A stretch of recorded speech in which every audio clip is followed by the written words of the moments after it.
이번 세션은 투자의 혁신, 신자산에서 새로운 지평을 열다라는 주제로 진행이 될 예정인데요. 이번 세션은 이정호 한양대학교 경영대학 견인 교수님이 좌장을 맡아주십니다. 그리고 이태우 알케믹 인베스트먼트 투자부문 대표님과 유한일 한국 딜로이트 그룹 상무님의 발표가 있고요. 김기런 IP4M 대표이사님, 김도형 리드포인트 시스템 이사님, 그리고 차상진 법률사무소 비컴 대표 변호사님을 패널로 모시고 세션을 시작을 해보도록 하겠습니다. 여러분 큰 박수로 시작해 보겠습니다.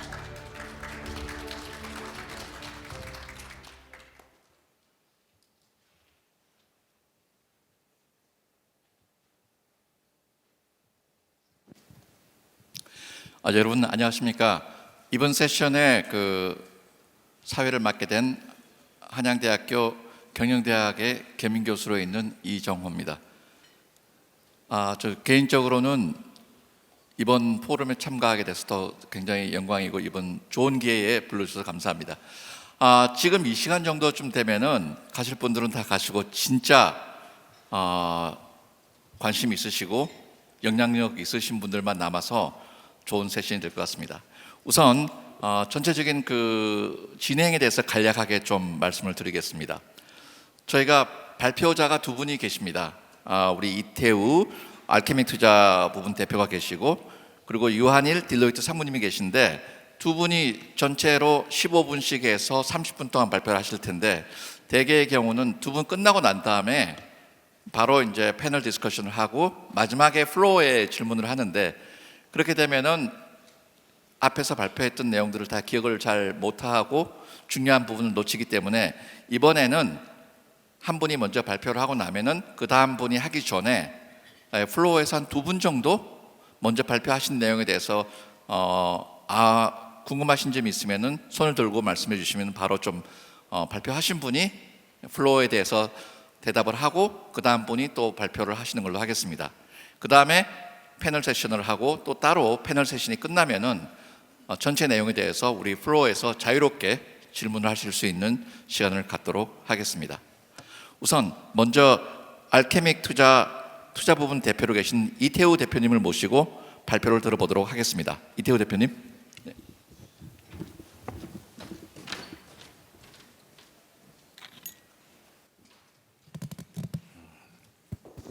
안녕하세요. 이번 세션 5 지식재산 투자 전략에 대한 발표를 맡게 된 알케믹 인베스트먼트 이태우라고 합니다. 먼저 간단히 저랑 저희 회사 소개를 드리도록 하겠습니다.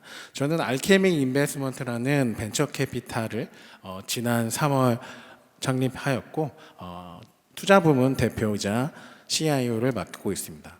저의 과거 경험을 보게 되면 벤처 투자, M&A 그리고 IP 수익화 프로젝트의 경험을 가지고 있고요. 15년 정도 투자업을 하게 되면서 벤처 투자 회사를 창업하고 새로운 자산인 지식 재산에 대한 투자 기회와 방향 그리고 기대되는 성과에 대해서 나누고자 이 자리에 섰습니다. 먼저 제가 발표하고자 하는 내용은 지식 재산 투자입니다. 많은 분들이 지식 재산, IP 혹은 지적 재산권이라는 것에 익숙하신데요. 실제로 투자 관점에서 어떻게 이것을 바라보는지 간단한 정의를 통해서 이해를 높이도록 하겠습니다. 제가 바라보는 IP의 핵심은 주요 무형 자산에 대한 독립적이고 배타적인 이용권으로 타인이 이용 및 침해 시 소송, 라이선싱 등을 통해서 수익할 수 있는 자산 혹은 권리로 보고 있습니다. 크게 세 가지로 나눌 수가 있는데요. 우리가 제일 익숙한 특허, 산업재산권에 속하고요. 그리고 소프트웨어나 영업비밀은 산업재산권이 아니라 신지식재산권에 속합니다. 그리고 음원이나 영상 같은 컨텐츠는 저작권에 속하고 각각의 자산들은 관련 법에 의해서 보호되고 있으며 이를 총칭해서 지식재산권이라고 부르고 이 지식재산권에 대한 가치와 이로 인해 창출되는 현금 흐름에 대한 투자를 하는 것이 제가 새로 다시 정의 드리는 IP 투자라고 할 수 있습니다. 이해를 좀 편하게 돕기 위해서 제가 좀 큰 두 가지 사례를 가지고 왔습니다. 보통 업계에서 일을 하다 보면 컨텐츠 IP와 특허 IP 투자에 대한 부분들을 많이 헷갈려 하시는 분들이 좀 계세요. 그래서 기본적으로 특허 투자 사례와 저작권 투자 사례를 나눠서 설명을 드리도록 하겠습니다. 먼저 왼쪽에 이데일리 기사를 보시면 인텔렉추얼 디스커버리라는 특허 전문 관리 회사가 지식 재산에 직접 투자하는 펀드를 만들고 특허 IP에 투자한다는 기사를 볼 수가 있습니다. 이는 앞서 말씀드린 산업 재산권의 특허에만 집중하는 사업 모델을 가지고 있다고 말씀드릴 수 있고요.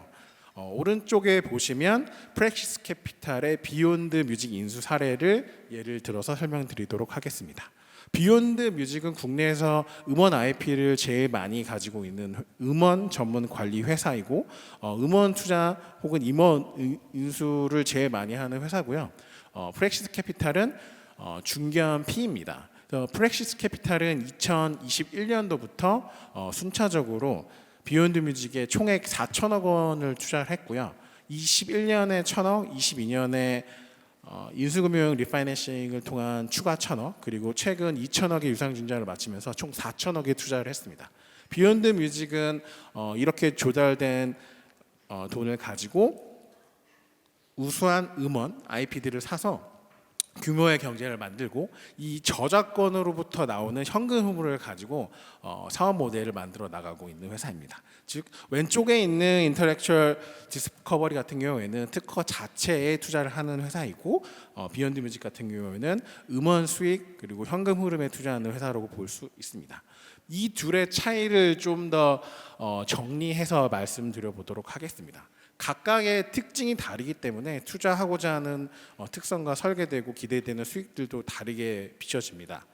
먼저 특허권을 보면 20년의 보호 기간이 있고 이는 특허 협약에 의해서 관리가 됩니다. 저작권의 같은 경우에는 조금 다릅니다.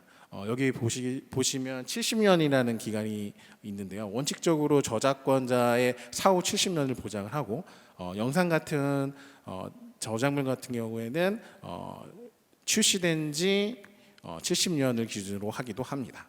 그래서 참고할 만한 사항을 보게 되면 저작권과 달리 특허권은 매년 관람료라는 비용들이 발생을 하게 됩니다. 이를 수익화하지 않으면 자산보다는 고정 비용에 가까운 효과를 가지고 오게 되고요. 특허의 범위를 규정하는 청구량의 효력 강도와 이 IP 자산을 어떻게 수익화하는지에 대한 프로그램에 따라서 보유하고 있는 IP의 가치는 다르게 산정될 수 있습니다. 또한 추가적으로 선출원주의를 특허에선 적용하게 되는데요. 국내 특허하라 하더라도 해외 회사들이 특허 출원했을 때 국내 회사들이 우선권을 행사하거나 로열티 징수가 가능한 특징이 있습니다.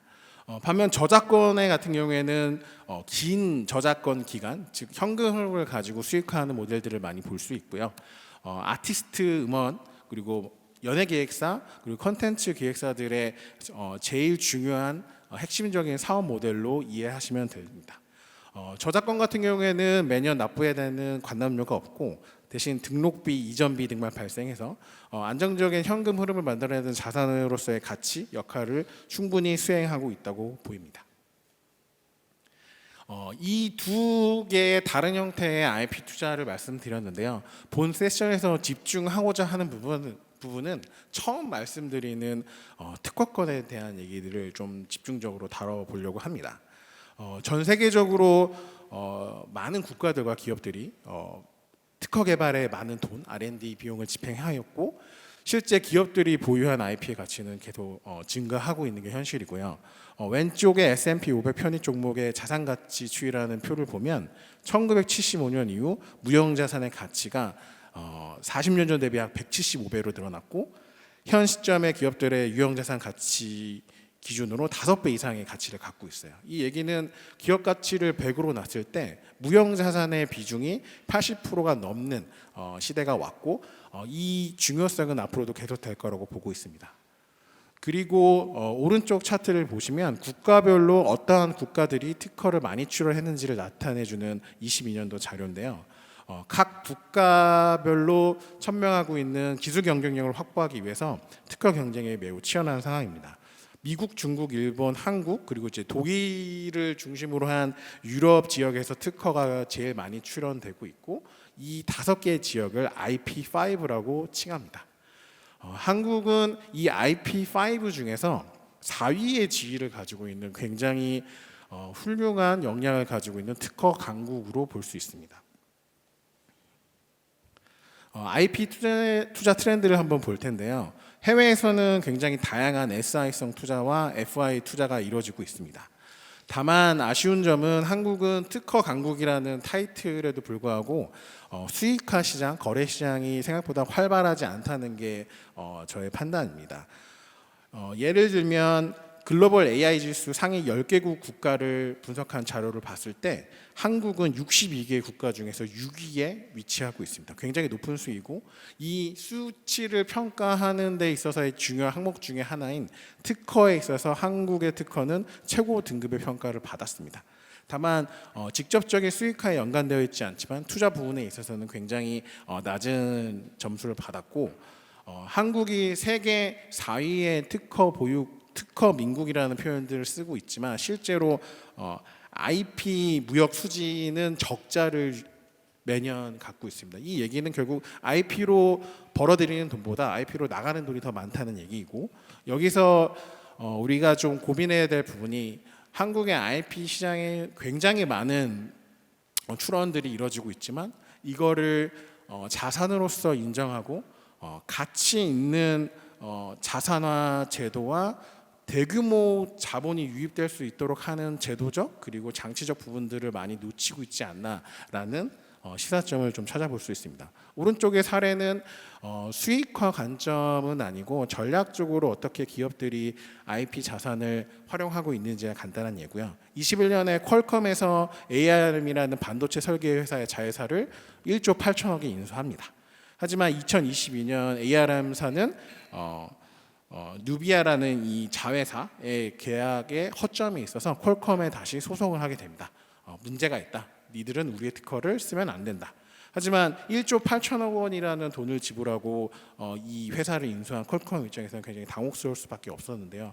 결국 최종적으로는 23년 퀄컴은 누비아의 기술을 포기하고 자체 기술로 반도체를 설계한 모델을 내면서 사업적 선택과 손실을 부담하게 됩니다. 이러한 여러 가지 다양한 사례들을 반영해서 미국이나 일본의 플레이어들은 사업 모델들을 만들어서 투자를 진행하고 있습니다. 저는 펀드를 운영하는 GP로서 제가 말씀드리는 사업 모델들은 펀드를 통한 수익화 구조를 말씀을 드리는 거고요. 여기 3가지 대표적인 사례를 간단하게만 말씀드려 보도록 하겠습니다. 첫 번째는 펀드가 투자자로부터 돈을 받아서 특허를 사고 이 특허를 침해하거나 사용하는 사용자에게 돈을 받아서 수익을 만드는 구조가 있고요. 두 번째는 펀드가 라이센싱 계약만 체결해서 대리해서 수익을 징수하고 분배해주는 계약이 있습니다. 세 번째 같은 경우에는 기존의 벤처 캐피탈 펀드나 그로스 캐피탈에서 보기에는 어려운 특이한 구조고요. 소송을 목적으로 하는 펀드입니다. 이 IP 펀드는 IP 자체에 투자하는 게 아니라 IP 소송을 위한 비용, 이를 조달하기 위한 투자를 진행하는 펀드고요. 소송 성공에 따라서 그 수익을 배분받는 구조로 진행되어 있습니다. 실제 한국에서는 어떠한 수익화 사례들이 있는지를 간단하게 기사로 말씀드려 보겠습니다. 2022년에 LG전자가 애플을 상대로 8천억 원의 특허 수익을 냈다고 기사가 났습니다. 이 부분은 22년 LG전자가 휴대폰 사업부를 철수하면서 필요 없어진 혹은 효용성이 떨어진 자산들을 가지고 애플의 특허 수익을 청구해서 실제로 받아낸 사례로 보시면 되고요. 어떻게 보면은 더 이상 쓸모 없어진 사업 자산인 IP가 굉장히 큰 특허 수익을 만들어내는 황금 자산으로 바뀌어서 수익화된 사례라고 볼 수 있습니다. 오른쪽에 있는 현대차 그룹의 사례 같은 경우에는 조금은 다른 형태의 수익화 모델입니다. 아반치라는 회사는 이동통신 표준 특허 풀을 관리하는 회사고 풀이라고 하면 회원들이 필요로 하는 특허들을 미리 모아놓고 여기에 가입을 하게 되면 그 실시권을 주면서 회원비, 회비를 받으면서 비즈니스를 하는 수익화 모델 전문 기업이고요.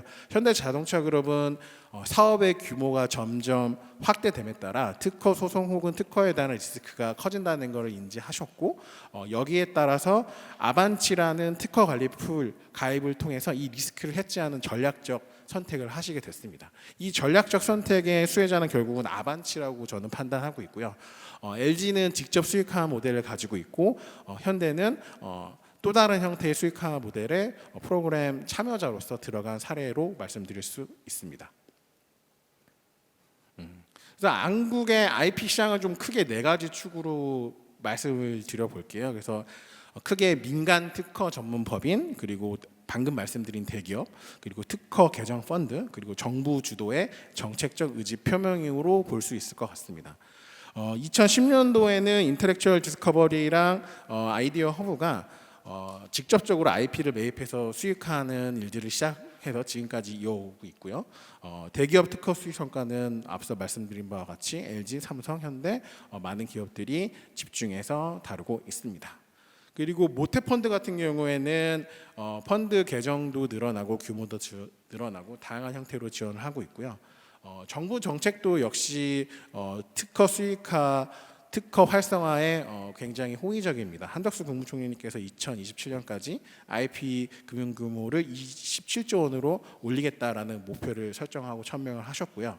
또 한 가지 재밌는 게 최근 R&D 예산 삭감으로 인해서 정부 혹은 공공기관의 연구소에 잠들어 있던 IP들이 수익화 모멘텀을 받고 있어요. 그래서 예산이 축소됨에 따라서 자산을 수익화하는 움직임들이 계속 일어나고 있고, 대표적인 기업인 애틀 같은 기관은 2023년에 이미 IP 수익화를 전략적 목표로 설정을 하고 이를 위한 준비를 이를 위한 사업을 굉장히 적극적으로 진행하고 있습니다.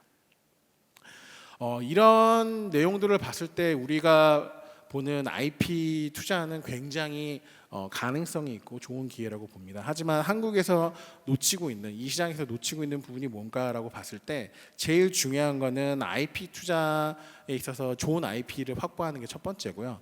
두 번째는 이 자산의 특성이 어느 정도 유채물, 즉 형체가 있는 특성이 아니다 보니까 좀 더 어려운 형태의 펀드 운용과 GP들의 역량이 필요합니다. 펀드 운영을 하게 되면은 IP 수익화의 방식, 소송을 할 건지, 어떠한 스케줄로 어떠한 만기와 어떠한 전략도로 수익하는지가 일반적인 자산들과는 좀 다르고요. 실제 라이센싱이나 소송을 통한 수익화를 하고자 하면 이 수익화 역량을 가지신 분들을 찾기가 굉장히 어려워요. 실제로 대한민국에서 봤을 때 삼성, LG, SK, 현대 등 대기업에서 애플이나 다른 퀄컴, 특허 괴물들과의 소송을 경험해 보시지 않은 분들이라면 소송을 통한 수익화에 대해서는 어느 정도 제한될 수 있는 상황이라고 생각합니다. 이런 부분들이 지금 이 투자 혹은 이 자산을 접근하는데 좀 우리가 놓치고 있는 부분이 아닐까라고 생각을 합니다. 그래서 제가 오늘 말씀드리고자 하는 내용은 이 장표로 다 얘기가 될 것 같아요. 여기는 이제 알케믹 인베스트먼트의 IP 투자에 대한 투자 논거, 인베스트먼트 티스를 말씀을 드리는 거고요. 저희는 크게 세 가지 투자 논거를 가지고 이 투자를 접근합니다. 한국 시장은 연 추산 20조 원에 달하는 규모의 로열티가 잠들어 있고요. 이 중에 1%만 선제적으로 투자하게 된다면 굉장히 좋은 투자 수익을 기대할 수 있을 거라고 생각을 합니다. 그리고 외국과는 다르게 한국의 IP 시장에는 주요 플레이어들이 부재한 상황이고 이로 인해 경쟁 강도는 굉장히 낮습니다. 마지막으로 아까 앞서 봤던 자료들에 따르면 국내 기업들, 기관들이 점차 양질의 IP들을 쏟아낼 거고 이를 수익화하는 시장의 규모 역시 커지게 될 겁니다. 그래서 저희는 핵심 전략 IP 분야를 통신, 배터리, 반도체, 비디오 스트리밍으로 정하고 이 미래 핵심 IP를 중심으로 펀드 투자를 계획하고 있습니다. 그래서 저희가 코어 IP 인베스트먼트 펀드라는 핵심 IP 투자해서 수익을 내는 펀드를 기획을 하고 있고, 이 펀드는 2024년 상반기에 앞서 말씀드린 투자 논거와 시장 상황들을 반영해서 설계되어 있는, 어떻게 보면 IP 재산에 특화되어 있는 펀드고요. 상세한 내용을 말씀드릴 수는 없지만 저희는 표준 특허를 중심으로 무선 통신, 충전, 와이파이 등의 실시권에 투자를 하고, 이에 관련된 기업에 대해서 투자를 집행해서 안정적인 수익을 만들어내는 전략을 가지고 있습니다. 그래서 관련해서 리스크 프로파일이나 궁금하신 분이 있으면 저희 홈페이지를 통해서 질의를 주시면 제가 충분히 미팅 시간을 잡아보도록 하겠습니다. 그래서 제가 오늘 말씀드리고자 하는 내용은 크게 세 가지로 정리가 될 수 있을 것 같습니다. 대치 투자 자산, 새로운 투자 자산을 찾는 이 시점에서 IP 투자는 적기라고 생각을 하고 있고요. 이미 국내외 주요 주체들은 이 기회에 굉장히 적극적으로 대응하고 있는 것으로 저는 판단하고 있습니다. 그리고 특히 국내 IP 투자는 먼저 투자하는 이가 후발 주자보다 압도적으로 유리하다고 저희는 판단하고 있고요.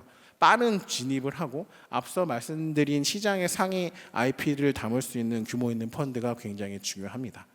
하지만 섣부른 투자를 많이 하기보다는 돈이 되는 IP를 확실하게 분별하고 IP를 수익할 수 있는 전문적인 역량의 GP를 선택하고, 이런 GP들이 많이 늘어나는 게 대체 투자 자산으로서 IP 산업에 육성하는 가장 중요한 시사점이지 않을까 생각합니다. 이상으로 제 발표를 마치도록 하겠습니다. 감사합니다. 네, 감사합니다. 일단은 우리 플로어에서 질문을 좀 생각하시는 중간에 제가 잠깐 소회를 말씀드리면, 저는 한 20년 정도 사모펀드 쪽에 있었습니다. 근데 지금도 사모펀드도 있고 하지만은 100년 전에도 사모펀드가 있었어요. 다만 투자 대상이 달라진 거죠. 그리고 우리나라가 제조 강국임에는 분명합니다. 하지만 이 제조업이라는 게 어느 나라나 마찬가지로 성장의 한계가 있습니다. 그러면 이 제조업이 성장하려면 어떻게 되냐? 아까 퀄컴의 사례가 나온 것처럼 퀄컴도 제조업을 가지고 있지만은 퀄컴이 가진 특허를 나눠 가져서 전 세계에서 생산을 하게 해서 성장을 이끌어 가야 되는 그런 거죠. 그래서 이번 세션이 새로운 투자 대상을 찾는 데에서는 굉장히 중요한 세션이라고 저는 생각을 하고, 이제 한국이 물건을 만들어서 팔 수 있는 돈은 거의 다 벌었다고 생각해요. 물론 떨어지지는 않을 겁니다. 하지만은 여기서 30%, 20% 이렇게 계속 성장할 수는 없는 거죠. 그러면 우리가 가지고 있는 이 노하우, IP든 특허든 이런 걸 가지고 이제 전 세계 시장을 가야 되는 거고, 여기에서 꾸준한 투자를 찾는 것이 좋지 않을까 하는 그런 생각을 갖고 있습니다. 그럼 우선 훌륭한 발표를 해주신 이태우 투자보험 대표님께 감사드리고, 혹시 기억이 사라지기 전에 질문 한 2가지 정도가 있으면 좀 먼저 받고 다음 분에게 넘어갔으면 합니다. 혹시 질문 있으세요? 한국 분들이 좀 샤이한데 그러지 말고 좀 적극적으로 질문 있으면 좀 말씀해 주세요. 없습니까? 저기 뒤에 한 분 계시네요. 네네.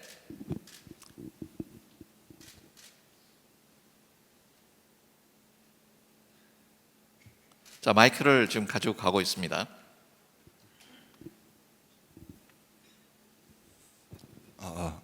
네, 안녕하세요. 저는 중앙대학교 경제학과의 학생으로 재학 중인 이원겸입니다.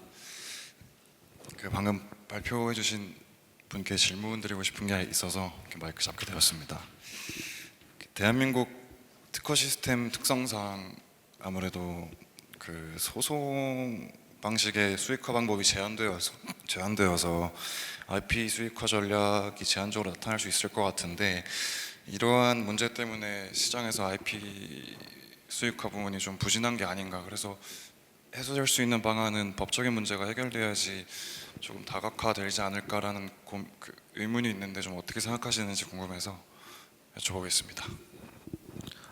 일단 저는 법을 전공하고 있는 전문가는 아니니까 펀드 측면에서 일단 간단하게 말씀드리도록 하겠습니다. 그리고 추가 질문은 여기 계신 차상진 변호사님도 충분히 해주실 수 있을 것 같고요.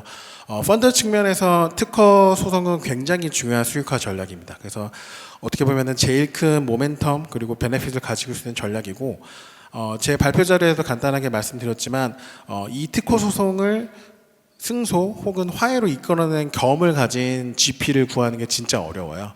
그래서 말씀대로 대한민국의 이 IP 투자가 제한되는 점은 이 승소하기도 어렵지만 이거를 경험할 수 있는 GP를 유지해서 펀드를 설계해서 반영해서 수익을 가진 프로파일로 LP들을 설득하는 게 굉장히 어렵습니다.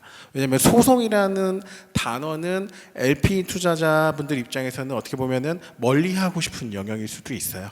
그래서 과거의 대체 투자 영역에서 채권이나 뭐 선물, 뭐 금 같은 자산들의 투자가 아닌 소송을 전제한 투자에 있어서 어프로치가 어렵기 때문에 저는 IP 특허에 대한 부분이 조금 어렵고 펀드 입장에서는 이거를 제일 잘할 수 있는 팀과 펀드를 설계하는 게 중요하고 시장의 성장보다는 수익화에 집중하는 펀드들이 많이 나타난다고 하면 자연스럽게 여기에 참여하는 참여자들도 많아질 거고 수준도 올라갈 거로 봅니다. 네, 감사드리고 그럼 진행을 위해서 이제 그러면 이런 새로운 투자 자산으로서의 그 IP라든가 특허 이걸 가지고 어떻게 해외에서는 돈을 벌고 있고 해외 사례가 어떻고 지금 현재 또 어떤 어려움이라든가 그 전망이 어떤지를 아주 생생하게 좀 들려주시겠습니다. 딜로이트의 유한일 상무님을 모시고 말씀을 듣도록 하겠습니다. 네.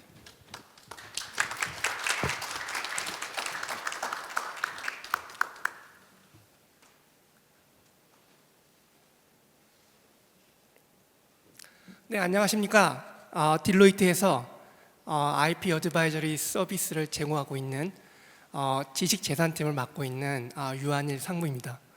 오늘 이렇게 뜻깊은 자리 초대해 주셔서 너무 영광스럽게 생각합니다. 저는 23년 동안 삼성전자에서 아이디어 발굴, 특허 출원부터 소송까지 IP 전 분야에 걸쳐서 업무를 담당하고 그런 이유로 애플이나 에릭슨, 화웨이 등의 그 IP 분쟁에도 참여한 경험을 갖고 있습니다. 자, 그러면 발표를 시작할 텐데요. 오늘의 주제는 신자산 투자 대상으로 지평을 넓히는 지식재산, 즉 지식재산을 투자의 하나의 포트폴리오로서 가치가 있는지를 보는 것이고요. 제 경험상으로 보면 이미 답은 나와 있죠. 왜냐하면 과거 제가 몸담고 있던 회사 그리고 주변 대기업들로부터 지불되는 금액을 보면 당연히 그 금액만 놓고 보면 투자할 가치가 충분히 있는데 이를 단순히 경험뿐만이 아니라 주변의 트렌드까지 함께 보면서 경험을 공유하도록 하겠습니다. 오늘 발표는 지식 재산부터 IP 권리 이전 수익화까지 말씀을 드리고요. 시간적으로 여유가 된다고 하면 저희 IP 어드바이저리 서비스에 대해서도 간단히 소개를 드리도록 하겠습니다. 여러분 이 사진이 무엇을 나타내는지 아십니까? 바로 답을 말씀해 주면 그 그래피티 예술가로서 정체가 밝혀지지 않은 벤키시, 즉 가명이죠. 이분이 우크라이나에서 그린 그림을 벽 통째로 뜯어서 전쟁 중이니까 안전한 장소로 이전하는 그림을 그리고 찍은 사진입니다. 이는 하나의 어떤 지식 재산으로서 이러한 그림, 뱅크시는 남들이 모르게 이러한 그림을 건물에 그려놓게 되고요. 이렇게 되면 그 유형 자산으로서의 건물이 결과적으로는 가치 상승을 보게 되는 거죠. 뭐 예를 든다면 벽화는 아니지만 뱅크시가 과거에 그린 그림이 경매에서 300억이 넘게 낙찰된 적도 있으니까 어느 정도 그 가치에 대해서 가늠할 수 있을 것 같습니다. 이런 사례를 통해서 지식재산과 지식재산권에 대해서 어느 정도 좀 구분이 좀 필요할 것 같은데요. 그 지식재산권, 즉 뱅크시가 그린 유명한 그림 꽃을 던지는 시위자라는 그림을 풀 컬러 블랙 카드사라는 업체에서 무단으로 뱅크시의 허락을 받지 않고 카드에다가 사용을 합니다. 이에 대해서 뱅크시는 이걸 막기 위해서 저작권을 등록하고자 하는데 거절됩니다. 왜냐하면 지식재산권은 법률에서 보호되는 권리이기 때문에 요구되는 절차나 기준이 있습니다. 그런데 이 뱅크시는 가명이기 때문에 그 저작권의 등록 기준에 맞추지 않는 거죠. 그래서 저작권을 사용하지 못하게 된 것입니다. 이와 같이 지식재산과 지식재산권은 다르지만 상하위 개념으로서 IP와 특허, 지식재산, 지식재산권을 후수라는 설명에서는 혼용해서 사용하도록 하겠습니다. 그래서 국가별 무형 자산의 비중을 보면요, 아무래도 아시아권 국가보다는 구주나 미국 같은 경우가 지속적으로 상승을 하면서 그 가치를 높게 봐주고 있는 거고요. 여기서의 보여주고 있는 수치는 시장 가치에서 유형 자산에 뺀 나머지를 무형 자산으로 보여주고 있는 그림입니다. 만약에 다른 의미로 숫자적인 측면에서 특허 가치를 보기 위해서 매각 사유를 보게 되면 과거 12년도에 구글이 모토로라를 124억 불에 인수를 합니다. 그리고 2년 만인 14년에 29억 불에 레노버에다가 팔죠. 즉 이걸 보면 뭘 알 수 있냐?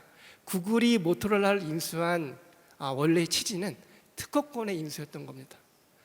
그러면 왜 이렇게 고액을 주고 구글이 모토로라를 인수할 수밖에 없었냐 하는 부분은 2011년도에 노텔이 파산을 하면서 가지고 있는 특허권을 경매에 올립니다.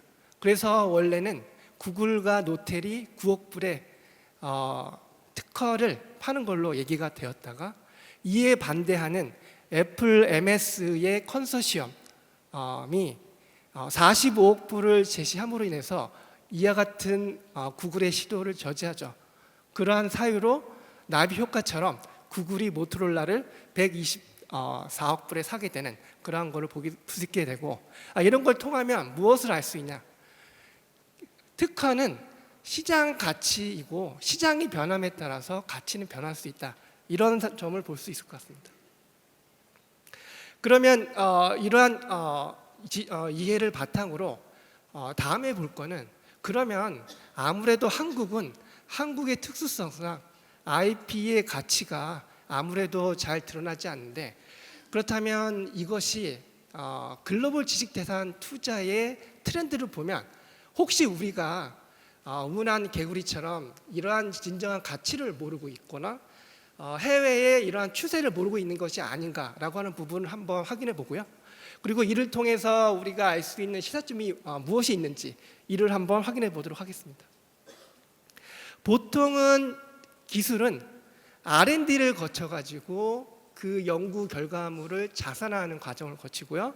그렇게 자산화된 결과를 지식재산권으로 권리화하는 권리화 과정을 통해서 이 권리화된 결과를 소송이나 협상에 사용하는 집행 활용 단계를 거쳐서 수익화를 이루게 됩니다. 그러면 이 수익화된 결과를 다시 최초의 R&D에 투자함으로써 결국은 자생적이고 선순화된 구조를 갖추게 되는데요. 특허권이나 이런 지식재산권은 투자 목적에 따라서 어느 단계든지 선택적으로 투자를 해서 수익을 발생시키게 됩니다. 그래서 이러한 지식재산의 투자를 에코시스템적으로 구분해서 보면 소송과 같이 공격적으로 특허를 활용해서 수익화를 이루는 캐피탈이나 펀드의 한 축이 있고요. 그리고 자산 운용사나 연기금 펀드를 운영하는 연기금 펀드가 있고요. 마지막으로는 주류의 어떤 금융기관들이 있어서 이러한 총체적으로 지식재산에 대한 에코시스템을 구성하게 되어 있습니다.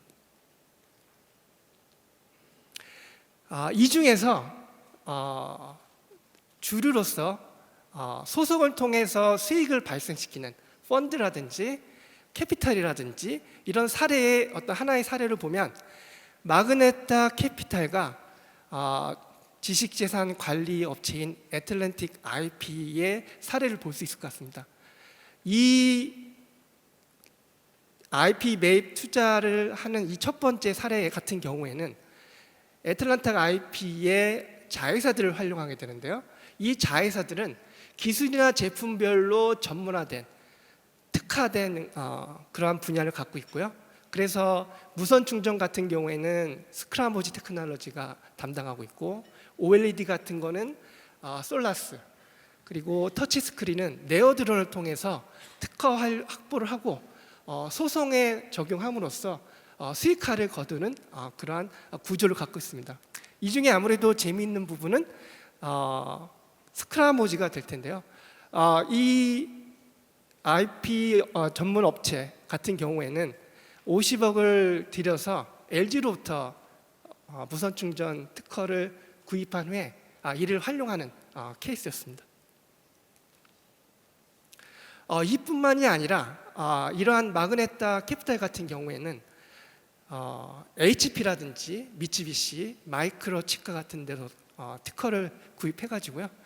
자동차 업체, 그리고 오라클이라든지 구글, 삼성, LG 등에 대해서도 소송을 진행한 전력을 가지고 있습니다. 또 다른 사례인데요. 이와 같은 IP 매입을 하는 투자 구조 자체는 같은데요. 스타보드 밸류라든지 이 아카시아 리서치의 이 조합은 그 시장에서 뭔가 이름이 있고 고품질의 특허를 고액으로 구매를 합니다. 그리고 이를 활용하는 것이고요.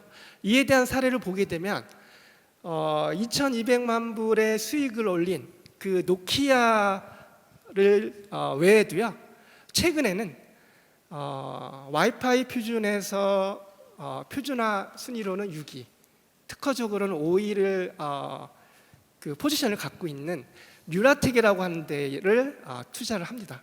그래서 340억을 주고 특허를 구매하고요. 구매한 직후에 바로 TP-링크라고 하는 업체에 대해서 소송을 겁니다. 그래서 작년에 약 그 3,700만 불 정도의 수익을 얻었고요. 그리고 작년 말까지는 총 8천만 불의 수익을 얻었습니다. 이는 일부고요. 이 와이파이는 적용 분야가 워낙 광범위하기 때문에 컴퓨터라든지 휴대폰이라든지 태블릿이라든지 다양한 분야가 되는 거죠. 그래서 현재 진행 중인 많은 소송, 즉 컴퓨터 업체 등의 그 소송 결과에 따라서는 이 수익이 크게 향상될 것으로 보입니다. 그래서 이와 같은 이 뉴라텍의 특허 표준화의 현황을 보여주고 있는 거고요. 이제 두 번째는 소송 펀드 투자 구조가 될 거고요. 이는 소송 자체가 미국에서는 워낙 많은 비용이 듭니다. 그러다 보니까 실제로 내 특허를 사용하고 있다라고 하는 그 결과를 암에도 소송까지는 가지 못하는 경우가 많습니다. 그래서 이러한 그 소송 비용을 지원해주고 소송 결과에 따라서 그 투자금을 회수하는 그런 구조이고요.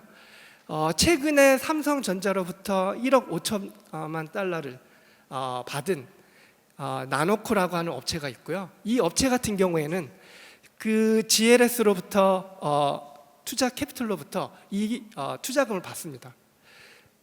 이 투자 업체는 이 소송이 잘못되면 원금 보장이 안 되기 때문에 당연히 이 실사를 통해서 업체 선정을 엄청 까다롭게 보겠죠. 그래서 이 GLS 업체는 결과적으로는 이 수익금에 대해서 40% 가까운 수익금을 가져갑니다. 어찌 보면은 그 리스크에 대한 보상 차원이라고 보면 될 것 같습니다. 그래서 이 나노코 CEO의 얘기를 들어보면 결국은 이와 같은 GLS 캐피탈을 하더라도 이러한 전문 업체는 단순하게 재무적 투자뿐만이 아니고 같이 소송을 진행할 수 있는 IP의 전문성이나 소송 전문성을 같이 겸비하고 있는 이런 부분이 결국은 경쟁력을 가지고 있는 것으로 보여집니다. 추가적으로 렘브란트 같은 경우에도 자사의 공개 사이트에 개인 발명자의 어떤 발명을 렘브란트의 자회사인 그 렘브란트 비전 테크놀로지가 대신 이 소송을 수행해서 수익을 발생시키는 것을 성공적인 사례로 공개하고 있습니다. 이제 마지막 유형은 이제 IP 라이센스 제휴를 통한 투자 구조인데요. 이는 앞서 말씀드렸던 아카시아 리서치의 유연한 사업 모델의 한 종류로요. 이 리네상스 이 반도체 업체에 이 라이센스를 대행으로 수행해 주는 거죠. 그래서 별도의 라이센스 협약을 맺고 이 아카시아 리서치가 르네상스 반도체의 라이센스를 대신 수행해 주는 모델이라고 할 수 있을 것 같습니다.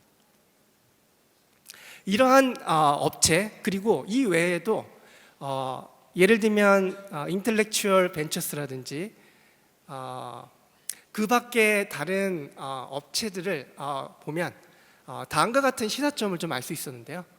역량 강화 측면에서는 아무래도 기술이나 제품의 분야별로 IP 포트폴리오를 운영한다는 이런 점을 좀 볼 수 있을 것 같고요. 수익 확대 측면에서는 하나로 통합해서 운영하기보다는 자회사로 잘게 구분한 다음에 별도의 IP 라이센스 프로그램을 운영한다는 측면이 있는 것 같습니다. 시장 평가 측면에서는 다량의 포트폴리오도 중요하긴 하지만 대표적으로 내세울 수 있는 고품질이거나 역량이 높은 그러한 특허들을 확보한다는 측면을 좀 알 수 있었고요. 사업 지속 측면에서는 IP의 전략적 확보가 가장 중요했던 것 같습니다. 사업 성공 측면에서는 아무래도 유연한 사업 모델 그리고 유기적인 협업 체계를 구축하는 것이 중요하다라고 하는 부분을 알 수 있었습니다.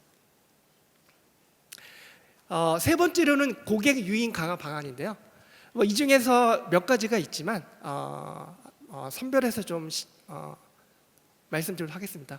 이 보이는 이 그림은 저희 영국 딜로이트에서 별도의 서베이를 진행한 건데요. 57개 글로벌 업체한테 결국 이 특허 포트폴리오를 왜 가져야 돼? 라고 하는 그런 부분을 보여주고 있는 거고요. 그런 것 때문에 보여주는 것 중에 하나를 이제 선택해서 말씀을 드리면 경쟁사의 신입 장벽을 제공하는 것을 하나의 예로 볼 수 있을 것 같습니다. 그래서 킴벌리 같은 경우에는 본인의 합작사인 유아 킴벌리를 위해서 자사의 특허를 활용합니다. 그래서 결과적으로는 유한 킴벌리의 시장 점유율을 급격히 올리고 경쟁사였던 LG 생활건강이라든지 이런 부분의 결과를 시장 점유율을 떨어뜨리게 되는 거죠. 이외에도 이제 독점 납품과 같은 사업 경쟁력을 위한 그런 사례도 있었고요. 사업 실시의 자유를 위한 어떤 포트폴리오 확대 그리고 기업 가치 제고를 통해서 아무래도 특허들이 활용될 수 있을 것으로 보여집니다. 권리 이전 수익화는 전통적으로 보면 사업을 실시하는 실시 기업들 간에 라이센스 프로그램을 이용하거나 특허 양도나 M&A를 진행하는 것들은 과거부터 현재까지 지속적으로 운영되고 있고요. 이 외에도 개인 중소기업이나 공공기관에서 현재 이제 구축된 즉 IP 브로커를 통한 플레이어 또는 IP 경매와 같은 인프라를 통해서 이러한 IP 전문 업체의 특허를 양도함으로써 수익화를 발생하는 이러한 사례들이 점진적으로 확대되는 모습을 보여주고 있습니다. 그래서 이러한 사례들이 아까 나노코 같은 경우도 있었고, 그 다음에 AOL이라든지 또는 최근에 그 커뮤니케이션 G 플러스 커뮤니케이션이 삼성으로부터 약 1억 4천만 불의 수익을 얻은 이런 사례도 거기에 포함되는 것으로 보여집니다. 마지막으로 딜로이트 IP 서비스를 보게 되면 간단하게 말씀드리면 당연히 IP 어저바이 서비스를 제공하지만 회계법인의 특성상 감사라든지 텍스라든지 또는 M&A라든지 이런 일을 수행할 때 통합적인 서비스가 지원이 가능하고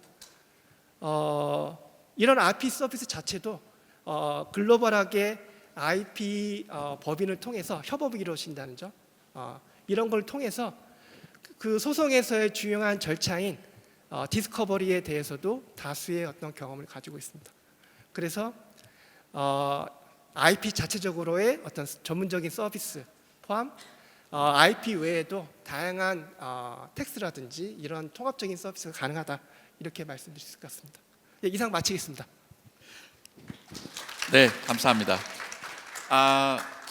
우리 아까와 같이 지금 패널 세션을 하기 전에 혹시 플로어에서 궁금하신 점 있으면 질문을 한두 정도 받겠습니다. 혹시 있으신가요? 가운데, 예, 가운데 계신 분, 네.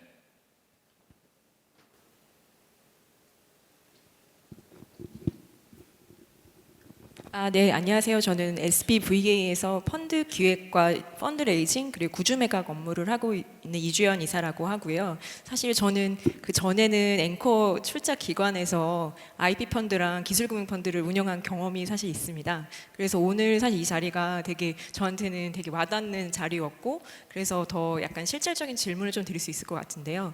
현재 사실 벤처 캐피탈 시장 자체도 상당히 회수 시장이 어렵잖아요. 그래서 이 IP 펀드를 운영할 때도 그 회수가 사실 투자도 어렵지만 회수 자체도 상당히 어려웠던 걸로 기억을 하고 있습니다. 그래서 지금 그 이태우 사실 대표님이 이제 펀드를 이제 만드셔서 이게 기회라고 생각하시는데, 향후에 이 펀드를 만드셔서 액시 사실 어떤 다양한 어떤 그 루트들이 있는지 그런 것들이 좀 궁금합니다. 간단하게 말씀드리도록 하겠습니다.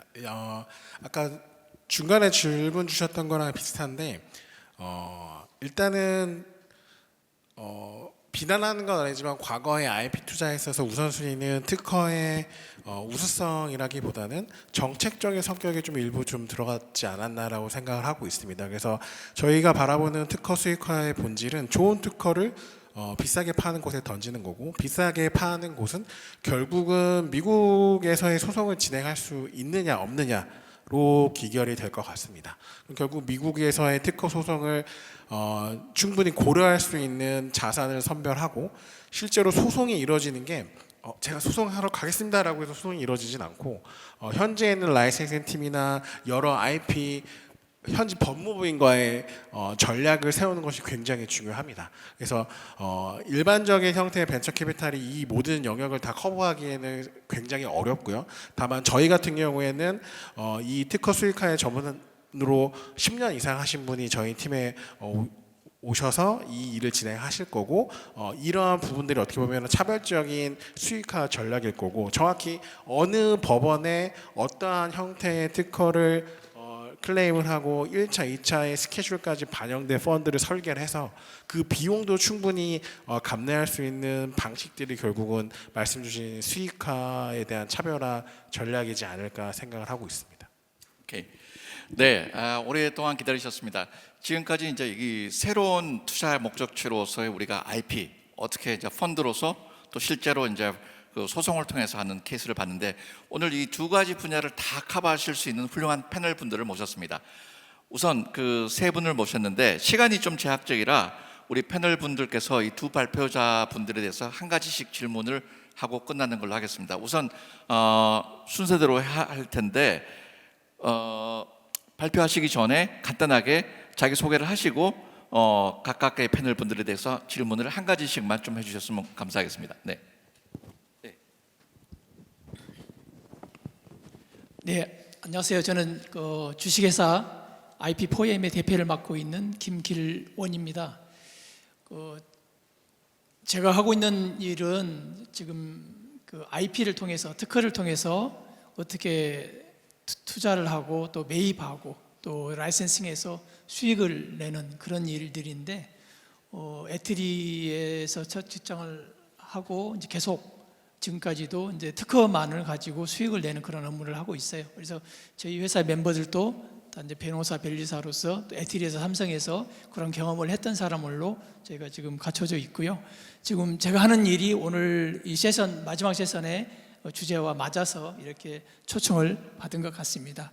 네, 대표님 질문을 하나씩 해주시죠. 예. 네. 그래서 저는 이제 두 분 발표에 대한 질문보다는 이제 이 신자산이니까, 이 특허가 신자산이니까 이게 과연 수익성이 있는 것이냐, 그리고 이제 소송하면은 굉장히 많이 꺼리지 않습니까? 그래서 투자자들이 이 소송에 투자하는 거에 대해서 저도 이렇게 투자 제안을 하도록 다니다 보면은 굉장히 꺼립니다. 그래서 그런데 실질적으로 필드에 있어 보면은 소송이 하나의 어떤 협상의 레버리지지 소송에 의해서 판결까지 가고 결론이 나오는 것에 투자를 하는 건 아닙니다. 그래서 통계적으로 나왔는데 일단 한국은 시장이 없고요.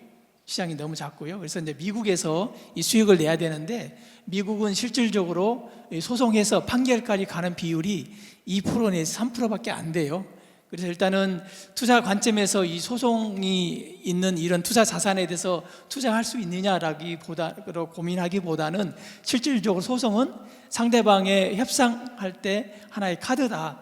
그렇게 이제 협상의 카드로 생각해 주시면 좋겠고, 그리고 이제 그 실질적 98%는 협상 중에 다 세틀됩니다. 그래서 청구하는 쪽에 특허를 청구한 로열티를 청구하는 쪽에서 내가 뭔가 포지션이 안 좋아서 철회를 하든지 아니 상대방이 이거 끝까지 가면은 큰 데미지를 물리겠구나 싶어서 포기하든지 둘 중에 하나는 98%가 다 끝난다. 그래서 마지막 소송까지 가는 비율은 2% 내지 3%밖에 안 된다.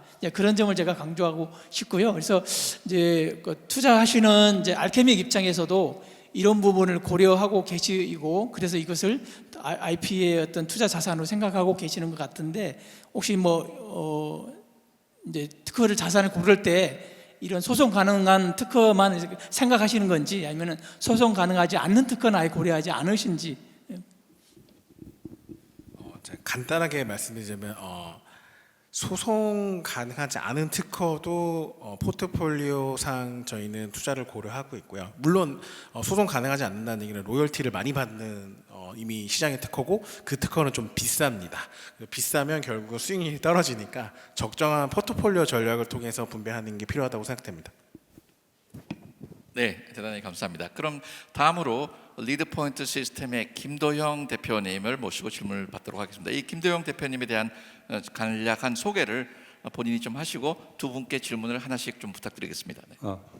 네, 안녕하세요. 리드포인트 시스템 김도영 대표입니다. 저는 그 블록체인 기술을 활용해서 IP를 어떻게 관리해야 되냐 이런 부분에 접근하고 있는 기술 기업이라고 보시면 되고요. 아마 대부분 지적재산권을 관리하는 부분 자체가 기업이든 개인이든 되게 까다롭잖아요. 그리고 지식재산권에 대한 저작권과 나중에 기술 이전했을 때 소유권 이런 부분들에 대한 시스템적인 플랫폼이 필요하다고 느끼고 있어요. 이런 부분들을 블록체인의 기술을 활용을 해서 실제 저작권을 통해서 내 IP를 확보하고 증명을 하고 거기에 따라서 이제 거래가 되면 몇 월 며칠 어느 기업으로 거래가 됐는지 거래 금액과 소유권을 언제 넘겼는지 이런 트랜잭션에 대한 이력을 관리하는 기술을 개발하고 있는 기업입니다. 그래서 실질적으로 그 IP를 했을 때 기획 물론 이제 다 돼서 로열티를 받거나 이런 부분도 있지만 실제 초기 단계 아이디어 단계에서부터 시작해서 이 저작권을 관리하고 그리고 열람했을 때 누가 열람했고 거기에 관심 있는 기업 컨택을 어떻게 하고 이런 부분들이 점차 디지털 세상에서 강화될 거라고 생각을 하고 있어요. 이런 부분들이 나중에 소송이나 나중에 법적으로 갔을 때도 근거 자료가 될 수 있는 이런 기술들을 개발을 하고 있습니다.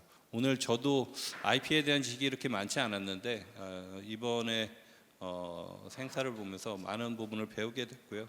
저는 그래서 좀 패널 입장에서 좀 쉬운 질문을 좀 드리려고 하고 있습니다. 우리 그 알케믹 우리 이태우 대표님한테 좀 전달을 드려야 될 텐데 실질적으로 그 IP 펀드 운영을 하게 되면 이제 향후에 대체 수익 모델로 우리가 이제 투자를 했을 때 성과를 가져가야 되잖아요. 근데 아마 투자하시는 대부분들이 여기에 대해서 잘 모를 것 같아요. 이 성장률도 그렇고 시장 규모라고 들어서는 예를 들면 뭐 반도체든 아니면 뭐 새로운 이제 배터리 산업이 됐든 이렇게 듣고 있는데 그러면 우리가 일반인이 투자를 했을 때 이런 이제 펀드가 운영이 되면 어떤 기준으로 투자에 대한 성과를 고려해서 이런 부분에 참여할 수 있는지 이렇게 좀 저는 가벼운 질문으로 시작하려 하고 있습니다. 네, 굉장히 큰 질문 같습니다. 네, 네, 우리 그 이태호 대표님. 네. 굉장히 간단하게 말씀드리겠습니다. 어떠한 기준으로 투자를 하느냐, 결국은 이 수익성이 LP 분들에게 얼마나 설득될 수 있고 어떠한 수익 창출 모델을 할 수 있는지 아까 말씀드린 투자 논거를 확인하는 절차가 이루어질 거고요. 결국 투자 논거를 제시하고 궁극적으로는 이 투자 논거에 따른 트랙 레코드를 갖고 있느냐가 궁극적인 대답이 될 것 같고, 저희 같은 경우에는 아직은 그 투자 논거를 준비하지만 거기에 맞는 트랙 레코드를 가지고 설득할 수 있는 상황은 아닙니다.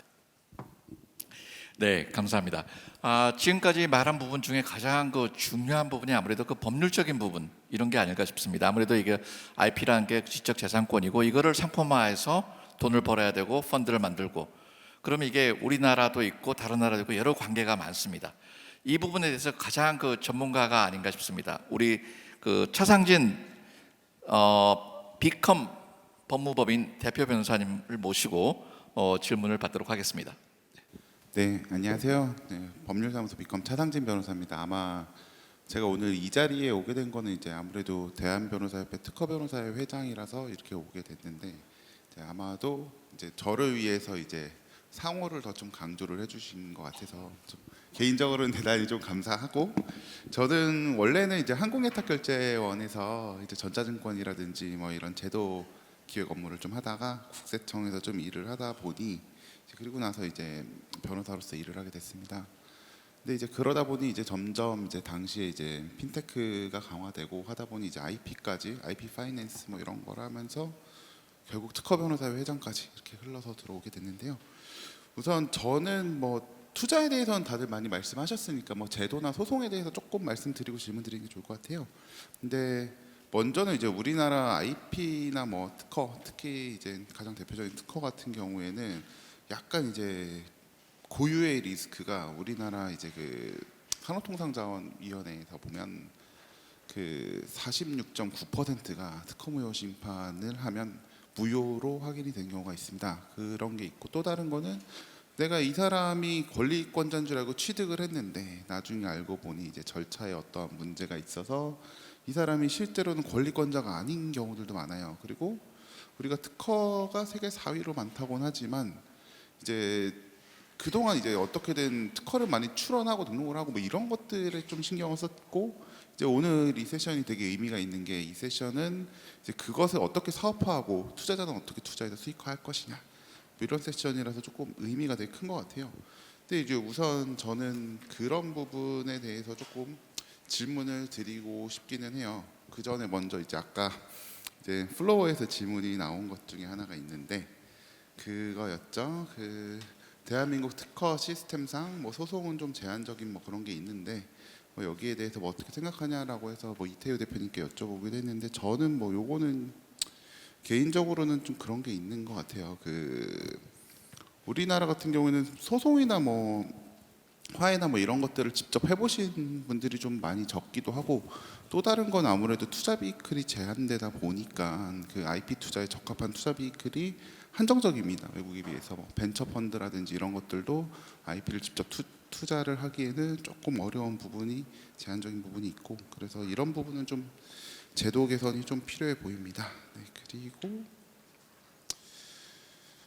뭐 두 분 다 이제 발표자분들께서 굉장히 이제 흥미로운 발표를 해주시고, 이제 두 분께 다 질문을 드리고 싶기는 한데 약간 이제 발표 시간 밸런스도 이제 다들 고민을 해야 돼서, 먼저 이제 상무님께 조금 질문을 드리고 싶은 거는, 저는 이제 아까 말씀드린 것처럼 결국은 가장 리스크는 그거 같아요. 내가 이 취득한 특허가 되게 매력적인데 얘가 진짜로 유효할 것이냐, 얘는 권리자가 맞느냐, 가령 모 연구자가 이제 산단에 가야 될 특허를 자기 명의로 출원한다든지, 또 자기가 기업이 발명진흥법상 절차를 못 지켜서 결국은 연구자가 그거를 나중에 알고 보니 권리가 된다든지, 뭐 이런 리스크들의 통제가 되게 중요한 것 같아요. 그리고 그거를 통제하기 위해서 비용도 대단히 많이 드는데, 비용이 많이 들면 당연히 투자자 입장에서 수익성을 고려할 수밖에 없겠죠.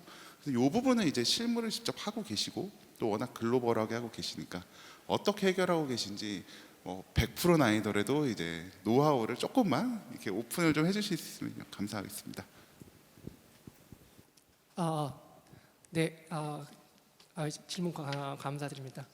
아마 그 부분은 결과적으로는 그 실사의 중요성을 나타내는 것이 아닌가라고 하는 부분일 것 같습니다. 그래서 과거 사례를 보더라도 폭스바겐이 롤스로이스로부터 인수를 하면서 나중에 안 사실은 뭐였냐면 거기에 상표가 빠져 있다는 것을 뒤늦게 합니다. 그래서 롤스로이스의 차를 똑같이 만들지만 결과적으로는 상표를 사용하지 못하게 되는 그러한 사유가 있거든요.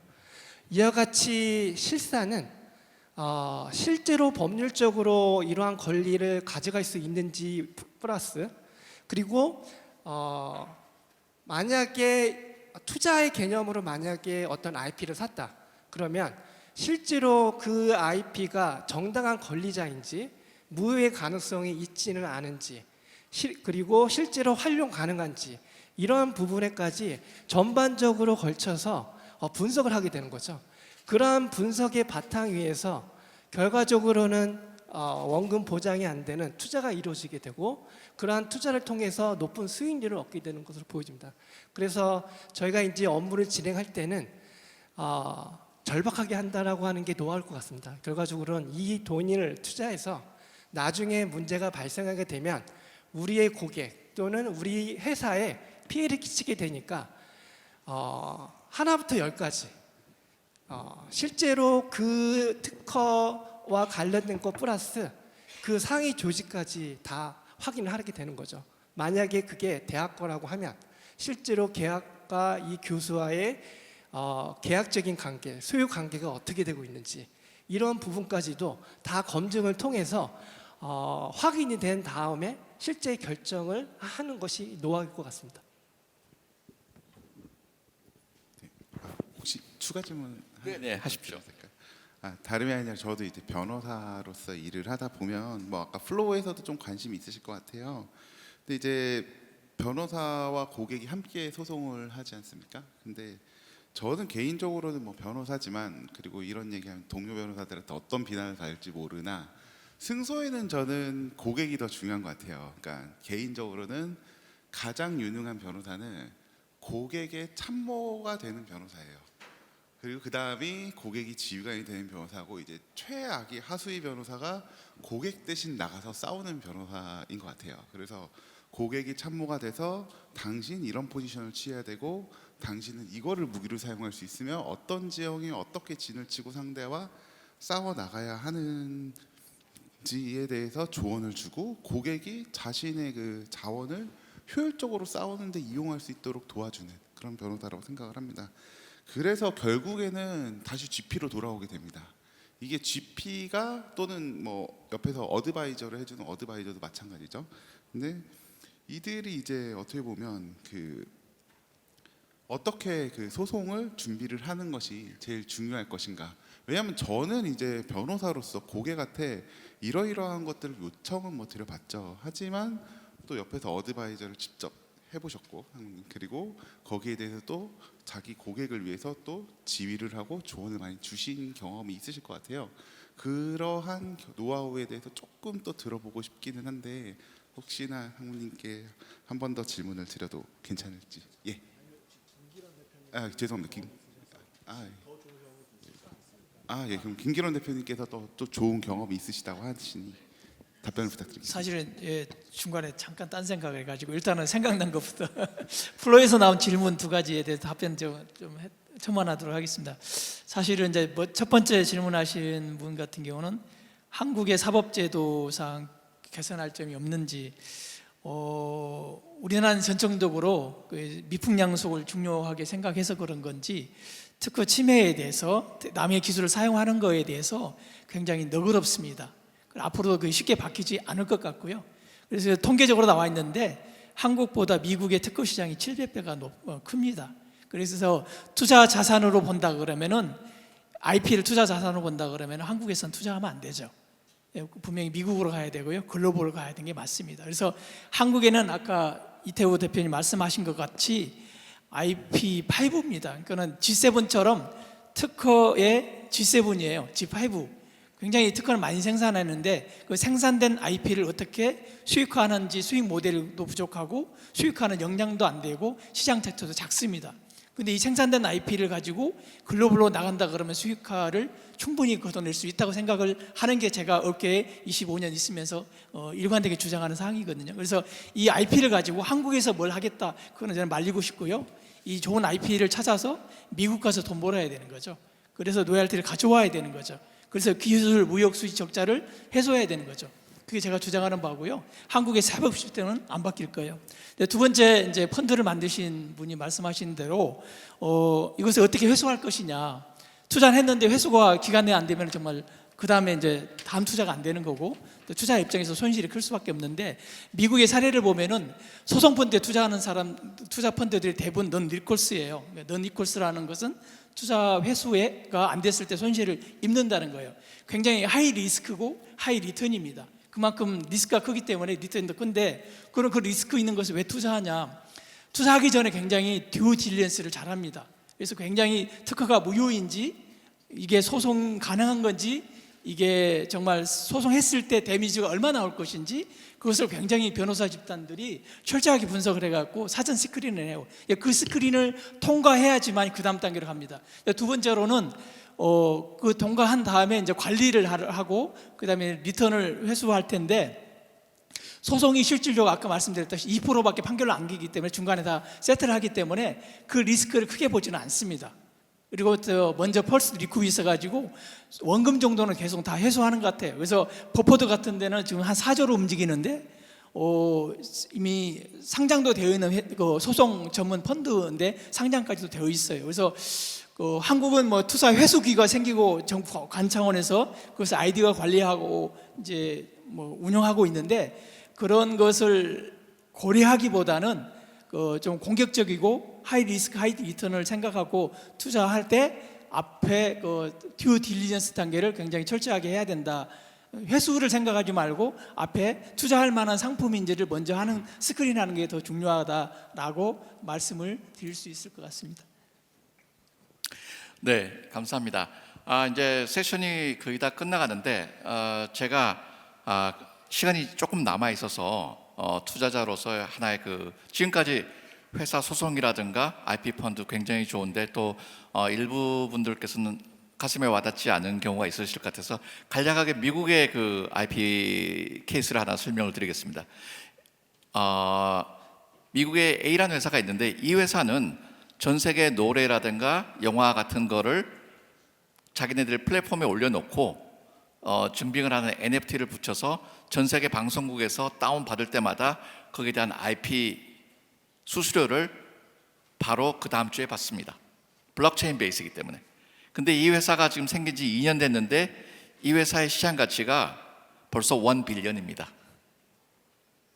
아마 한국에는 뭐 뮤직하우도 있고 이렇게 있습니다만은 그 확장성이라든가 이런 게 아직 좀 약한데, 아마 이 대체 투자 포럼에서 가장 중요한 게 어떤 새로운 투자처가 있느냐 이걸 보는 건데, 오늘의 세션이 가장 좋은 게 가장 마지막에 나오는 것처럼 아직 전체적으로 완성되지는 않았지만 굉장히 좋은 인디케이션과 그리고 여러분들에게 어떤 새로운 생각을 주는 세션이었으면 합니다. 오늘 세션에 참석하신 우리 이태우 알케믹 인베스트먼트 투자부문 대표님, 그리고 유한일 딜로이트 상무님, 김기론 IP4M 대표이사님, 그리고 김도영 리드포인트 시스템 이사님, 그리고 차상진 법률사무소 비컴 대표 변호사님, 여러분께 감사를 드리고 오늘 늦게까지 함께해 주신 여러분께 진심으로 감사를 드립니다. 마지막으로 발표하신 자료에 대해서는 혹시 필요하시면은 우리 플로어에 주실 수 있죠? 두 분 발표 자료. 네네, 감사합니다. 발표 자료가 필요하신 분은 우리 사무처에 연락을 주시면은 자료가 제공되도록 하겠습니다. 여러분 긴 시간 동안 함께해 주셔서 대단히 감사합니다. 고맙습니다. 네, 다시 한번 열띤 토론을 보여주신 6분께 진심으로 감사 인사 드리도록 하겠습니다.